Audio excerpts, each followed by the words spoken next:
Yeah, so in 2015 I created the original Bouncy Basketball on my grandma's Commodore 64, actually. I was probably around 2 or 3 years old at the time, yeah.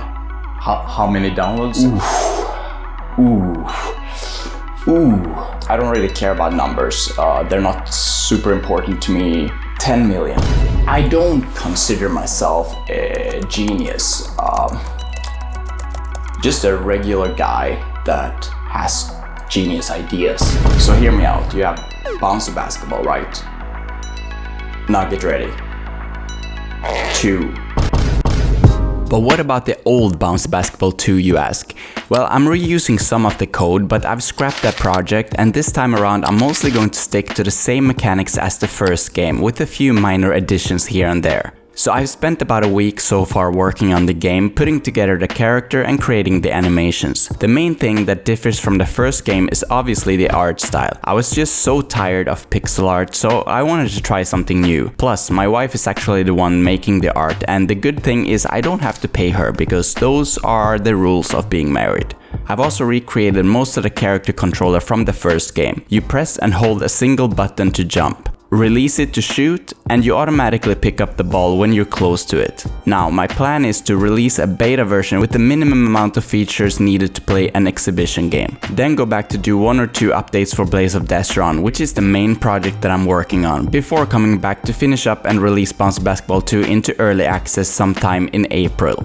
So I've now added the other players to the game, and as you can see, it's still possible to jump on top of the opponent team and pin them down. But I want to make them ragdoll for a few seconds and put them on another non-collision layer where they can get back up again. Then once they're no longer actively colliding with anyone, I turn the collisions back on. This didn't take long to implement since I had already written the code for the old project. I also brought in the pop-up text system from my other games to have some visual feedback for what's going on. And while we're at it, why not also bring in all the old sounds so there's audio feedback as well.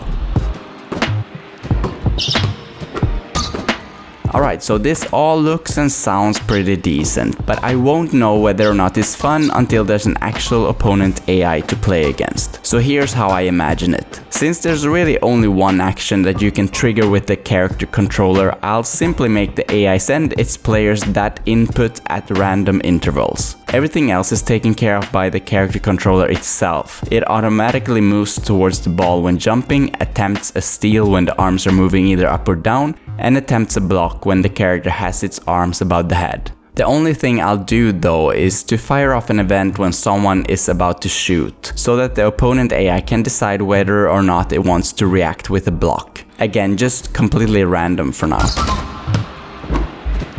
Now, with the other players active, they all constantly bump into each other and fall down, which I'm pretty sure that it's gonna get annoying in the long run. It also looks a bit ugly with this animation, but I'll change it to an actual ragdoll later on, so I don't think that's a problem. In any case, I can't think of a solution to this, so for now I'll focus on 2 minor issues that I already know how to solve. Firstly, I don't like how you can just spam jump like this, because I think it takes away from the need to properly time your jumps. I could add a cooldown, but that would just make the controls feel unresponsive. Secondly, when the players chase a loose ball across the court, they're never able to reach it before it's out of bounds, because they lose too much time in the air while jumping. So to fix both of these problems, I will try to make it so that your character's maximum jump force in the y-axis resets when you land and starts charging back up to 100%. Making it so that if you try to spam jump, you will get a penalty for the jump force in the y-axis, and instead get a bonus in the x-axis, which is undesirable if you're trying to block, but desirable if you're trying to move quickly to the other side of the court. Together with a few other adjustments I made that I've already forgotten what they were, this is starting to feel pretty good to play now. Alright, so before starting to work on the actual basketball game, I really want to animate the hoops because right now they're static and ugly, which is something that cannot be said about my Patreon and YouTube members who are extremely good looking and just generally awesome people for supporting the channel and participating in Gladiatrons, our community gladiator game. See the description for more information on how to join and how to support the channel. Thank you guys.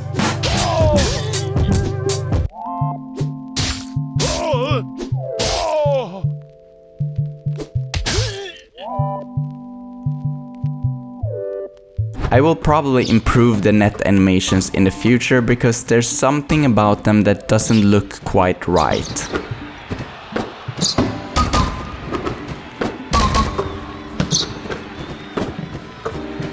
But anyway, now to make the game rules, we just need to add a scoreboard to the UI and a tip-off sequence that can be triggered whenever a new quarter starts, a team scores, a player travels, or the ball goes out of bounds.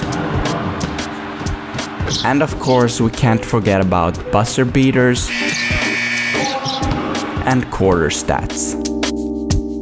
The last thing I want to do is just to bring in the background system from Blades of Destron. I've made a temporary sprite here for some chairs, just to see how the parallaxing would look in this game, and I think it's pretty nice. If you're on Android, you can try the game out for yourself by signing up to the newsletter over at dreamonstudios.com/beta. You'll receive an email with instructions on how to join. In a future video, I will finish up the game, adding dunks, customization, and lots of more things that are still missing. Thank you all so much for watching, and I'll see you next time. Bye bye.